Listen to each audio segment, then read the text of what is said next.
On the weekend of May 16th and 17th, something happened in America that I haven't been able to stop thinking about. Two gatherings, two very different groups of people standing up for two very different things. And the moment I found out what was happening on both sides, I saw it immediately. The common denominator that nobody was really talking about. Today is May 28th, and I think it's time for the rest of the world to see it too. The first gathering was in Washington, D.C. It was called Rededicate to 50, a commemoration of the 250th anniversary of the American independence.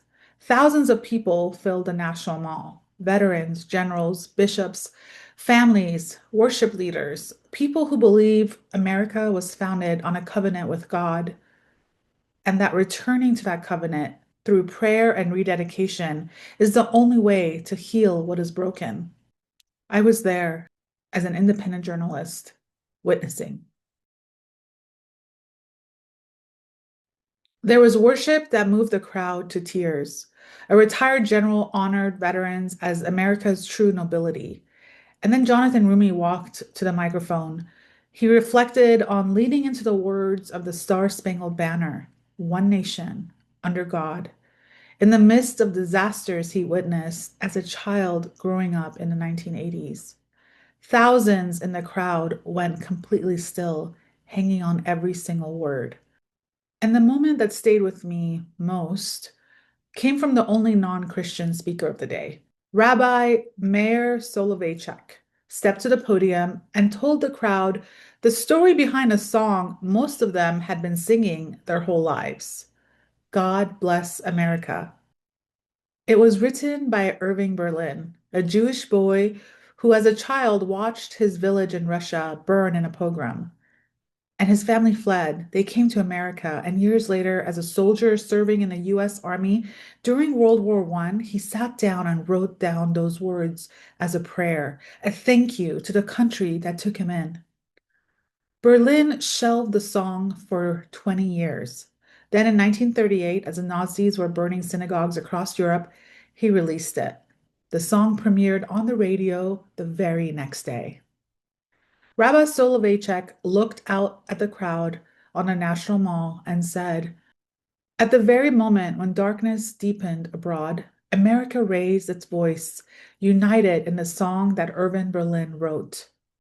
A Jewish refugee's prayer for America, carried by soldiers who liberated Europe, sung on the National Mall 250 years later. The prayer was real. The worship was real. The love for this country was real. I was at one of these gatherings. I wish I had been at both. I found out about the other one on the bus ride back to my lodge from a woman who had left this country years ago because of politics and was still holding on to her faith. She told me what was happening, and that's when I saw it. The second gathering was 800 miles away in Selma and Montgomery, Alabama. On the exact same weekend, thousands of people marched. They gathered first at Tabernacle Baptist Church in Selma. Faith leaders led them in prayer. Then 400 people walked in silence from the church to Edmund Pettus Bridge, the same bridge where civil rights marchers were beaten on March 7, 1965, an assault that eventually led to the passage of the Voting Rights Act. They crossed that bridge with the same spirit those original marchers carried. We are still here. We have not stopped. We will not stop. In Montgomery, more than 5,000 people gathered. Activists, civil rights leaders, community members. Bernice King, the daughter of Martin Luther King Jr., stood before the crowd and said, today, we return to the very grounds where my parents and freedom families stood. When Black voter registration was scarce, when discrimination was the norm, and when violence was the price for seeking dignity. Their sacrifice opened the door to the Voting Rights Act. This crowd had come with their own conviction that the Constitution belongs to everyone, that the rights it guarantees are worth defending in every generation, that showing up, marching, praying, refusing to be silent is what faithfulness to this country looks like. The prayer was real. The worship was real. The love for this country was real.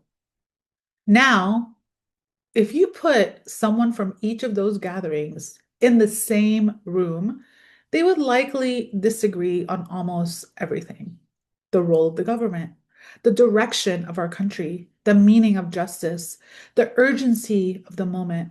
These are not small disagreements. They are deep ones, real ones. And I'm not here to tell you they don't matter.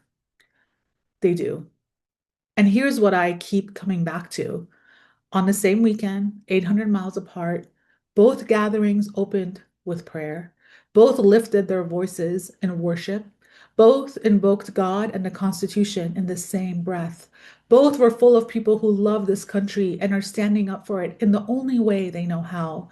Both were full of people whose ancestors helped build it at very different costs under very different circumstances. Irving Berlin fled a pogrom and wrote a prayer for America. The marchers in Selma crossed a bridge where their grandparents were beaten, and they prayed too. Different pain, different history, different convictions, the same posture on their knees. We have become so skilled at seeing what divides us that we have nearly lost the ability to see what we share. I'm not asking you to agree with either side. I'm not asking you to resolve the tension. I'm asking you to sit with this one observation that on one of the most politically divided weekends in recent memory, the answer both groups reached was the same: prayer. Maybe that's not nothing. Maybe that's everything.